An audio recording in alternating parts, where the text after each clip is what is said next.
Hello, friends. Those who are writing UPSC Mains 2026, I know they have very less time. So please listen to me for the next 6 minutes. I'm going to tell you some very important things. First of all मैं इस situation में खुद रह चुका हूँ क्योंकि मैं multiple times mains लिख चुका हूँ, इंटरव्यूज दे चुका हूँ और स्टेट पीसीएस के भी मेंस लिखे हुए हैं। तो मुझे आइडिया है कि इस वक्त आपको क्या फील हो रहा होगा।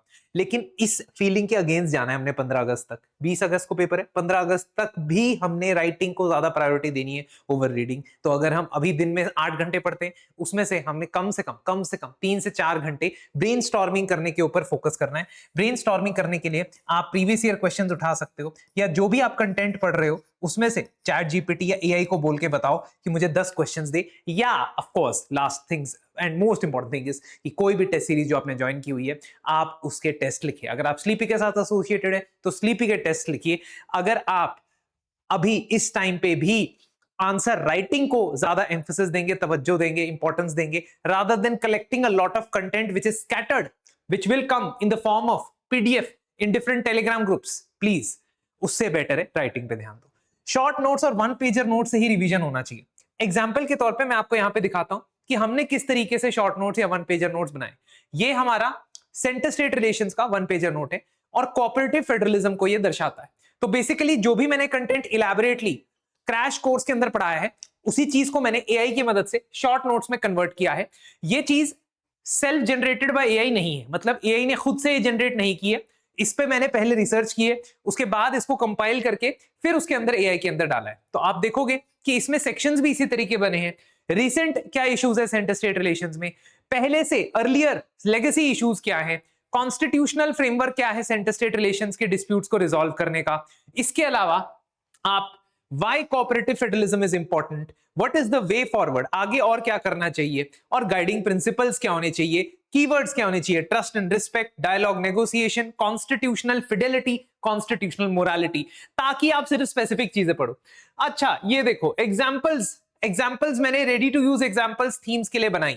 फॉर एग्जाम्पल कह रहा हूं एग्जाम्पल बोल भी रहा हूं, एग्जाम्पल के तौर पे जब हम रूरल डेवलपमेंट की बात करते हैं तो हमें बहुत जगहों पे लोकल गवर्नमेंट की बात करनी होती है, सेल्फ हेल्प ग्रुप्स एनजीओ की बात करनी होती है, ग्रास रूट डेमोक्रेसी की बात करनी होती है। वहां पे हमारे पास एग्जाम्पल नहीं होता है। तो मैंने ये 15 example ministry of rural development की ही वेबसाइट से उठाए हैं, उनको कंपाइल किया है कि कैसे सेल्फ हेल्प ग्रुप विमेन को पशु सखी की तरह ट्रेन करते हैं, कैसे self help group run centres जो है एनिमल हस्बेंड्री में भी मदद करते हैं, कैसे एग्रीकल्चर में हेल्प करते हैं, कैसे और बहुत सारे डोमेन्स के अंदर रूरल डेवलपमेंट में they have been helping women and marginalised sections. इसी तरीके से जो हम सोशल इश्यूज पढ़ाते हैं जैसे उसमें भी हमने 1 पेजर नोट्स बनाए।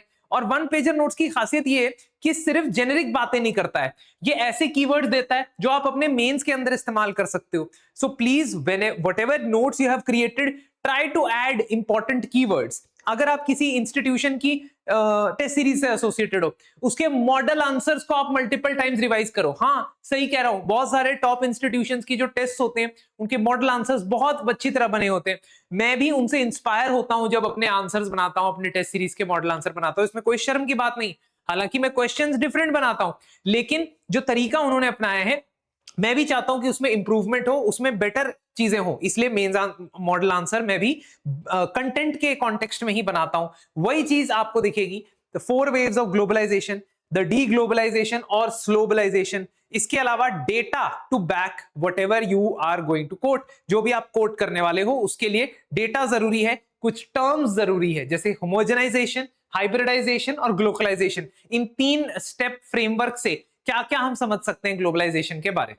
अच्छा अगर आप रिवीजन कर रहे हो तो ये बहुत जरूरी एक टिप देने वाला हूं आप लोगों को, ध्यान से सुनना कि आप 1 पेजर नोट्स के अलावा अपने हैंड रिटन फ्लैश कार्ड्स बनाओ। ये फ्लैश कार्ड्स कहां कहां यूज हो सकते हैं मैं आपको बताता हूं। एग्जाम्पल के तौर पे जब मैं एथिक्स का पेपर देने जाता था तो ये जो छोटे छोटे फ्लैश कार्ड्स आपको अमेज़न से मिल जाएंगे, किसी स्टेशनरी से मिल जाएंगे और इन फ्लैश कार्ड्स के ऊपर ना आप एथिक्स के लिए बहुत अच्छे से एग्जांपल्स कोट कर सकते हो। तो एक फ्लैश कार्ड मान लो ऐसा है, ये मान लो ऐसा फ्लैश कार्ड है, तो आप ऐसा करो, ये उठाओ है ना, इस पे लिखो ट्रांसपेरेंसी। क्या लिखो?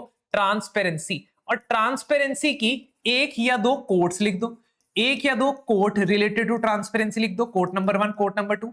उसके बाद आप इसकी 3 एग्जांपल्स लिखो, 3 एग्जांपल्स लिखो from past, from case studies etcetera.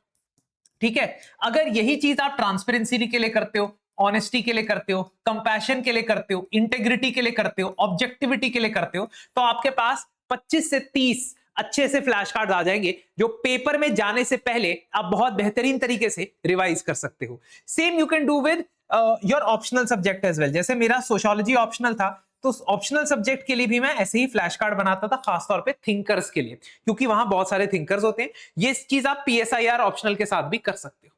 अब इसके अलावा एक चीज जो आपको जरूर करनी है, विदाउट एनी डाउट करनी है, वो है कि 3 दिन का जो सिमुलेशन वाला मॉक होता है, जिसमें फ्राइडे को एसए, सैटरडे को जीएस1 जीएस2 और संडे को जीएस3 एंड जीएस4 का टेस्ट हो, ऐसा मॉक देना है। इस मॉक के मौके पे मैं आपको 3 अनाउंसमेंट्स बताना चाहता हूं स्लीपी क्लासेस की तरफ से। अनाउंसमेंट नंबर 1 ये है दोस्तों कि ऐसा जो मॉक है 3 दिन वाला मॉक, इसका नाम है परीक्षा 2026। ये 31 जुलाई, 1 अगस्त और 2 अगस्त को कंडक्ट किया जा रहा है। This will match the same timings, the exact same timings which are there for UPSC mains 2026। उन्हीं टाइम पे होगा, तो इस दिन एसए का पेपर होगा, इस दिन GS1 और GS2 का पेपर होगा और इस दिन GS3 एंड GS4 का पेपर होगा। अप्रोक्सीमेटली 2 to 3 डेज के अंदर आपको इवैल्यूएटेड कॉपी भी मिलेगी, लेकिन इवैल्यूएटेड कॉपी के साथ साथ आप मेरे साथ 1:1 सेशन भी बुक कर सकते हैं अपनी कॉपी के साथ, ताकि हम उस पर क्विक फीडबैक आपको प्रोवाइड कर सके, क्या क्या चीजें आपके अंदर बेटर हो सकती है। आपका ये भी टेस्ट हो जाएगा कि राइटिंग इंड्योरेंस कितनी है। अल्टीमेटली मेंस में राइटिंग इंड्योरेंस मैटर करती है। मैं पहले दिन, दूसरे दिन अच्छा पेपर लिख लूं, तीसरे दिन तक आते आते थक जाऊं मैं, तो फिर मेरा अटेम्प्ट काफी हद तक खराब हो सकता है। तो कोशिश करना कि ये परीक्षा 2026 स्लीपी क्लासेस की वेबसाइट पे जाके करना। अच्छा, बहुत सारे लोग, बहुत सारे स्टूडेंट्स मुझसे कंसर्न रेज कर रहे हैं कि सर करंट अफेयर्स कैसे इंटीग्रेट करें। अभी भी हमने जो है अभी पीवाईक्यू कर लिए हैं बहुत सारे, है ना, बहुत सारे प्रीवियस ईयर क्वेश्चन कर लिए, है ना, और नोट्स पढ़ लिए, लेकिन करंट अफेयर्स के बहुत सारे टॉपिक्स अभी हमारे रह गए। तो कैसे करना है? तो मैंने 100 मोस्ट इंपॉर्टेंट मेंस के करंट अफेयर्स अक्रॉस 12 थीम्स निकाल दिए हैं। ये 12 थीम्स के जो करंट अफेयर्स हैं, ये आप कहीं भी इस्तेमाल कर सकते हो। GS1 में यूज कर सकते हो, GS2 में यूज कर सकते हो, GS3 में और 4 में। इसको मैं 3 दिनों के सेशंस के अंदर, 3 दिन के सेशंस के अंदर कवर करवाऊंगा। कवर करवाने का पर्पस ये है कि ये आपको रिटेन रहे ज्यादा देर तक। आपको खुद से पढ़ के बोर हो जाओगे, अगर मैं समझाऊंगा, पॉइंट्स बताऊंगा, क्लास के अंदर एक आधे आंसर में उसको इंप्लीमेंट करवाऊंगा, तो आपके लिए बेहतर होगा। इसीलिए ऑफलाइन या ऑनलाइन सेंटर पे आके आप हमारे 100 मोस्ट इंपॉर्टेंट करंट अफेयर्स को अटेंड कर सकते हो। ये 3 दिन के अंदर कंडक्ट हो जाएंगे, 3rd, 4th और 5th और अगस्त, which will give you ample time, more than 2 weeks, to incorporate them into your answer writing and also incorporate them into your mains attempt.